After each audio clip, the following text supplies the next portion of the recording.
did you know Christopher Abbott, the guy from Girls, also got tapped to play the iconic Wolfman, like the literal Wolfman? Tell me why that reveal lives rent-free in my head. Alright, let's get into it. I'm Emma, and I'm so excited for today because we are talking about one of my favorite stealth power players in Hollywood right now, Christopher Abbott, the indie darling who can also go full franchise menace. Obsessed. So, let's talk. Christopher Jacob Abbott is an American actor who first hit most people's radar on HBO's Girls as Charlie DiTolo, Marnie's boyfriend with layers. But here's the gag, he's not just the TV boyfriend type, he's a total chameleon across film, television, and stage. We're talking Sundance heartbreakers like James White, high-concept genre like Possessor, prestige TV like Catch-22, and the dude still does theater off-Broadway and Broadway, like Does a Casual Tuesday. Versatile is an understatement, he's a full-on shapeshifter. Quick personal moment, because this is why I stan. A few years back, I had a comfy, stable gig, regular paycheck, cute office plans, everyone doing the birthday cupcakes thing, but my soul was like mid at best. Then I got offered a scrappy late-night pop-up show in a tiny venue, zero guarantees, total chaos, but creatively, chef's kiss. I felt like Abbott in 2013 when he walked away from Girls. That show was a hit, but he said he couldn't relate to his character anymore, and bounced to chase the work that felt true. I remember staring at my contract thinking, am I really about to yeet my stability for a maybe? Big yikes. I did it, I left.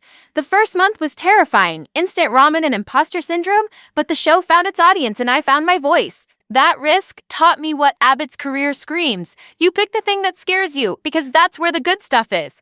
Authenticity is the ultimate flex. When he went from mainstream comfort to raw indies like James White, that wasn't career chaos, that was a glow-up in purpose.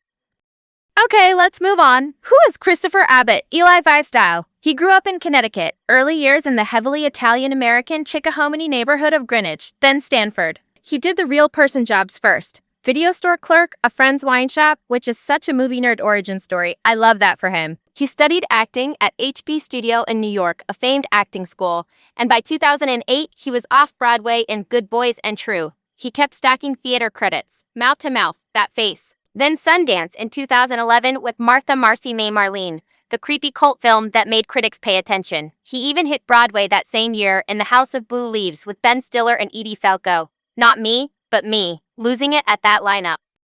Girls arrives in 2012, and the public asks, who is this sweet, complicated boyfriend? He leaves after season 2, controversial at the time, but very on brand for a guy chasing roles with teeth. He bounces between mediums like it's nothing. Hello, I must be going. More praise, and back to the stage with Where We're Born. Then James White in 2015, directed by Josh Mond, a New York indie filmmaker. Abbott plays a volatile, grieving son opposite Cynthia Nixon. Critics went feral in the best way, and he racked up nods from the Gotham Awards and a Spirit Award nomination. If you want the Rosetta Stone to his appeal, it's James White, raw nerves, no vanity, total truth. And he keeps pivoting. In 2016, we got Whiskey Tango Foxtrot with Tina Fey, showing he can do war zone dramedy. He returned for that beloved Girls episode, The Panna in Central Park. In 2017, he walked us into Dread with It Comes at Night, then showed up in The Sinner with Jessica Biel. That first season had everyone spiraling. In 2018, he played astronaut David Scott in First Man, a real-life Apollo-era figure. Range, honey. Then Catch-22 in 2019, playing Yossarian, chaotic, funny, traumatized. He even scored a Golden Globe nomination in 2020 for that. Receipts. Around 2020, he dove into a meta, Freaky Pocket, Black Bear, Creative Warfare, Possessor, sci-fi horror, identity theft, brain melt, The World to Come, a quiet, aching period piece. Then On the Count of Three in 2021, a dark buddy doom comedy. He hit The Forgiven with John Michael McDonough, that's the Irish writer-director behind crime dramas. In 2022, he was in Sanctuary, a two-hander psychological tussle directed by Zachary Wiggin, and he also voiced a slick art dealer in Intergalactic Kid Cudi's animated special. Like I said, chameleon. He even pops into Rami, the culture clash dramedy from Rami Youssef. No lame is off limits. And then, elite director alert, Yorgos Lanthimos, the Greek author known for surreal, prickly films, cast him in Poor Things in 2023. That's not a random booking, that's Vides alignment. He returned to TV in The Crowded Room on Apple TV Plus in 2023, sinking into the psychology side of the pool. Meanwhile, he never leaves the stage. In 2015, he did Annie Baker's John at Signature Theater and critics swooned. From late 2023 into early 2024, he headlined Danny in the Deep Blue Sea off Broadway, even performing on crutches after an injury, and still earned a Lucille Lortel Award in 2024 for Outstanding Lead. That's dedication. That's theater rat energy in the best way. Let's talk collaborators and inspirations, because that tells you who he is. He cites John Cassavetes, the godfather of American indie cinema, as his North Star. Translation: character first, truth over polish, film is an X-ray. He keeps gravitating to directors with serious POVs. Sean Durkin with precise, unsettling dramas, J.C. Chandor, the prestige tension king, Trey Edward Schultz, intimacy with a knife edge, Nicholas Pesce, elegant perverse thrillers, John Michael McDonough, moral rot with dark wit, Zachary Wigan, psychological chessboards, and like we said, Yorgos. It all screams, protect the art, but do not be boring. Okay, pause, because there's a spicy identity convo here. Abbott has described himself at times as a Euro mutt, and there's also note of Italian roots through his maternal side and Caribbean roots through his dad. Labels get fuzzy. Some details about heritage can be hard to verify beyond family lore, and that's normal. My take: identity is fluid over generations. It's culture, it's food, it's the neighborhood you grew up in. For him, growing up in Chickahominy in Greenwich and later Stamford meant working-class energy and a big Italian-American presence. Those textures show up in his work.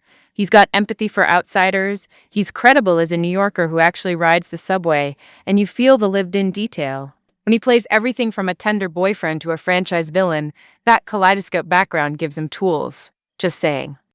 Now for the pop culture crossover that made comic nerds spit out their coffee, in 2022, he joined Kraven the Hunter, a Marvel-connected Sonyverse anti-hero movie. Reports said he was playing the Foreigner, a classic Spider-Man adversary. Emphasis on reports, not officially carved in stone at the time.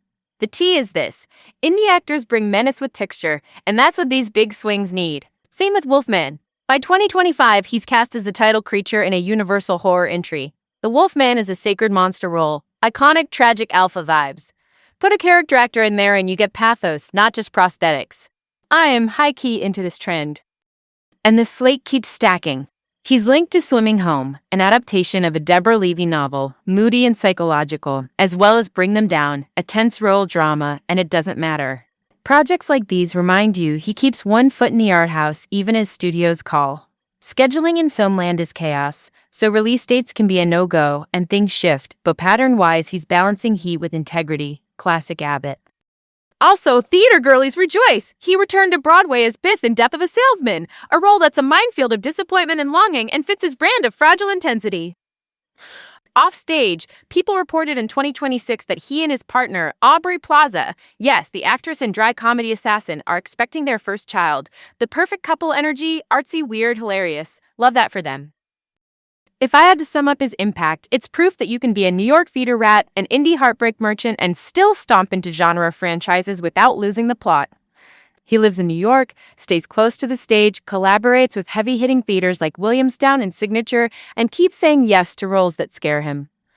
That's not just career management, that's an ethos, and audiences feel it, which is why critics keep giving him love across mediums.